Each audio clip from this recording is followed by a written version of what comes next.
Hoje, por exemplo, teve alguém que estava numa livraria, mandou foto e tudo. Pastor, tô aqui diante... A foto com uma estante assim, cheia de Bíblia de estudo. Pastor, qual a Bíblia de estudo que eu tenho que comprar aqui? Pastor, tem aqui a Roma, tem a NAA, tem a NVT, tem a King James. Tem... Eu falei, olha só, como é que tá a sua unção aí? A sua unção aí financeira tá forte? Como é que tá esse negócio? Se não tiver muito forte, eu vou te indicar para você comprar uma, que ela é, no Brasil hoje, né, em língua portuguesa, uma das mais completas em todos os sentidos, até da própria qualidade do material. A Bíblia de Estudo Thomas Nelson. Compre essa. Essa é pesada mesmo, aí que quando ela foi lançada, acho que estava R$400. Aí assustou um pouco o pessoal e tal, aí caiu para 360, 320, 300, aí acho que hoje 240 e alguma coisa, consegue, 250, por aí assim. Falei, compra, porque depois você pode comprar as outras. Dura NA muito, né? boa, Roman também, a NVT, a King James, são bíblias de estudo e tal. Aí, quando alguém disse, tem alguma bíblia de estudo que é meio complicada? Eu falei, tem pelo menos duas que você tem que prestar atenção um pouco em algumas notas de rodapé. A Bíblia de Aplicação Pessoal, ela vai fazer, por exemplo, um comentário lá de 1 Samuel 28, e que, a priori, faz uma apologia que o Samuel voltou mesmo lá para bater um papo com Saul. Então, isso está lá numa nota de complexo, né? Complexo. Então, assim, complicado. Então, aí a gente dá essas observações. Poder comprar? Até pode, mas presta atenção que a Scofield, né, que foi acho que uma das primeiras, cronologicamente, em português que surgiram, foi logo no início da década de 70, ela tem umas notinhas assim, meio, né, e uma delas é essa também. É uma das que faz essa apologia. Aí a gente só dá aquelas observações, né, para você poder estar mais atento, mas assim, se tiver que comprar, tudo bem, vai lá, compra, mas algumas observações aí. E aquelas que a gente pode dizer que são melhores no que tange ao conteúdo. E outras que é mais marketing. Tem uma Bíblia aí que é a Bíblia de Estudo da Promessa. O que a Bíblia é? O camarada pegou de Gênesis 3,15 e selecionou os versículos com fundo diferente, né, de cor diferente, até Apocalipse 22,14, que são versículos que se diz que é uma promessa, para mim e para você. Aí, primeiro, que não tem mais nada além só isso. Então, uma Bíblia de estudo que você paga um pouquinho mais caro, só porque tem um fundo de cor diferente em os versículos. E a outra dificuldade é que tem uns textos que a gente tem que perguntar quem prometeu, para quem prometeu, quando prometeu, com que condições que prometeu e tal. Porque o camarada pega lá o Josué 1,3, todo lugar que pisar a planta do seu pé, a terra é sua. Aí a gente começa a acreditar que a gente vai nem pode pegar sair, ônibus mais, né? Vai só andar a pé. Então, é complicado. Então, assim, aí a gente dá essas orientações para que a gente até também economize, né? Nesse sentido de não desperdiçar dinheiro com aquilo que, de repente, não é bom. Infelizmente, hoje, eu tenho, assim, vamos assim dizer, uma tristeza, acho que talvez a palavra seja essa, o verbo seja esse, de que hoje as editoras, algumas, não são todas, elas acabaram tendenciando muito mais para a questão comercial do que muito aquela preocupação com a teologia, com a teologia conservadora, com aquela coisa mais... Então, dependendo se é alguma coisa que de repente vai vender, o sujeito acaba publicando.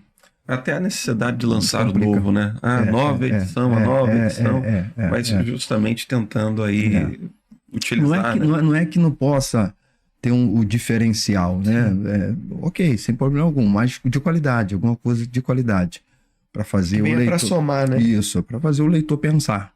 Né? O leitor pensar, o leitor entender, e, enfim. Então, sei lá, o cara publicou aqui, algo bem de uma linha calvinista, de qualidade, tá? Ok, vale, o cara tem que ler, tem que saber. O outro aqui, a linha arminiana, é de qualidade? O cara também tem que saber e tal. Mas se é de qualidade, ok. Mas quando o sujeito vem com umas coisas assim meio doidas, uns negócios meio sem pé nem cabeça. Mas heresia antiga, né? Heresia antiga, mas que vende, meu Deus do céu. Aí algumas editoras, isso me entristece um pouco, porque isso dá trabalho pra gente. Sim. Como professor e como pastores também, porque de vez em quando também vem uma ovelha com a cabeça desse tamanho e você tem que ir lá e explicar. Eu tenho um olhar meio cético com relação a essas bíblias que são praticamente paráfrases, né? Você vai ter ali não a tradução do texto, mas uma paráfrase da tradução. E isso buscando, em tese, sobre o argumento de facilitar a comunicação. Eu acho extremamente arriscado. O que o pastor pensa sobre isso? Eu diria que isso só seria bom se o leitor trata-se de alguém que já conhece um pouquinho, né? Pelo menos que já tenha lido a Bíblia em outras versões, né? Pelo menos. Não precisa nem a priori conhecer o grego e o hebraico, os originais. Mas que pelo menos já tenha lido nas versões que a gente chamaria assim. A corrigida é uma versão que a única, digamos assim, dificuldade dela são algumas palavras mais arcaicas que foram substituídas. Mas é uma versão que vai bem à luz do original. A atualizada, agora a nova Almeida atualizada, que eu gostei muito também. Bastante. Achei ela muito bem no que a gente chama do equivalente. Ela não perde a sacralidade, a originalidade do texto, mas ela busca trazer uma linguagem que não fica também tão vulgar, tão aberta, tão comum, mas que mais entendível. Então, ela conseguiu esse equilíbrio assim, bem interessante. Então, melhorou mais do que até da atualizada. Então, por isso, nova Almeida atualizada. King James, uma outra versão que eu também acho muito boa, muito extraordinária, né? Do Rei James, né? Rei Tiago, né? De 1611. É uma versão transformadora, ela também acaba sendo uma... Mas, assim, quando você pegar a mensagem, que essa Bíblia, ela é a paráfrase né? Do Peterson, né? É uma paráfrase. Se o sujeito já vai direto para aí, se o sujeito já vai, que aí já é a minha opinião também, na linguagem de hoje, se ele já vai direto para essas versões, eu penso que aí sim fica complicado porque aí o sujeito vai perder, vai entrando por um outro caminho e não pega um pouco dessa sacralidade do texto, da originalidade do texto, e que se ele também não vai ter nenhuma noção de qualquer texto, versículo ou até palavra no seu original, vai ficar mais distante ainda. Se perde muito, é uma distância muito grande entre o texto inspirado e o que a pessoa está lendo, né? Porque as versões, as traduções já não são o texto original, né? Então aí a gente pega de uma linguagem extremamente atual e ainda com boas doses de opinião e de percepção de um autor, é complicado. Querendo ou não, os grandes autoridades nessa área, né? Como hebraístas como Luiz Saião, um helenista como Renato Gusso, né? Que é do grego, né? São fortes nessas áreas aí. Eles dizem que toda a tradução ela é uma interpretação, não tem jeito. Por que ela é uma interpretação? Porque você tem alguns termos, principalmente do hebraico, que você não tem o equivalente, como diz o outro, né? O Ctrl+C e o Ctrl+V, não tem. Não tem como. É como a palavra saudade do nosso português. Sim.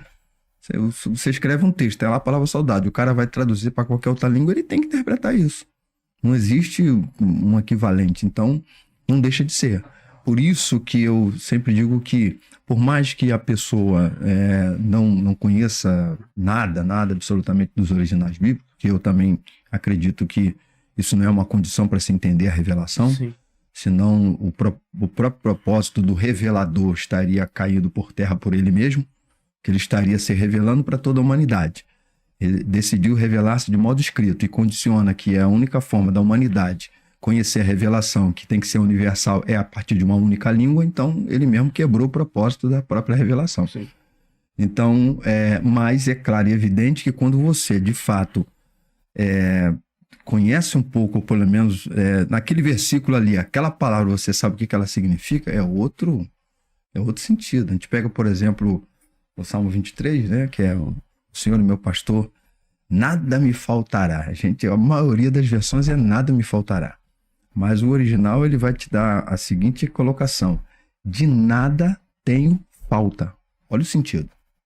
Então, se o Senhor é o meu pastor, preencheu-me. Estou preenchido, estou satisfeito. Está com falta de quê? Não, eu já tenho o que eu precisava ter. O Senhor, meu pastor, já está aqui. Já habita em mim e eu nele. De nada tenho falta. O que vier é acessório. Que se chegou, bem, glória, aleluia, tá, ok. Mas caso não, estou preenchido. Só que a gente pega o versículo, que a maioria das versões traduz assim, a gente fica, nada faltará. Aí o sujeito fica com aquele espírito meio sanguessuga da história, né? Nada me faltará. E quanto mais vem, nada me faltará. Não, mas não é esse o sentido do texto. Sim, sim. Então, assim, algo extraordinário. Então, pastor Jefferson, eu entendo que pode ajudar se... É igual aquela Bíblia cronológica. Uma vez um aluno também me perguntou, pastor, o que você acha da Bíblia cronológica? Eu falei, se você já leu a Bíblia Sagrada, né? Na ordenzinha como estão os livros aí, pelo menos, e conhece um pouquinho da história bíblica, do fundo histórico bíblico, né? Da sequência histórica bíblica, aí dá para você até ler a Bíblia cronológica. Caso contrário, tu vai ficar mais perdido do que perdido você já está. Porque você está lá no livro do Salmo. No livro do Salmo está lá Reis no meio, tá Samuel Sim. no meio. Aí confundiu tudo. Você falar que tá na igreja, pede para abrir. Aí é outra coisa também. Se for levar uma Bíblia dessa para um culto, aí mesmo que o sujeito fica mais perdido.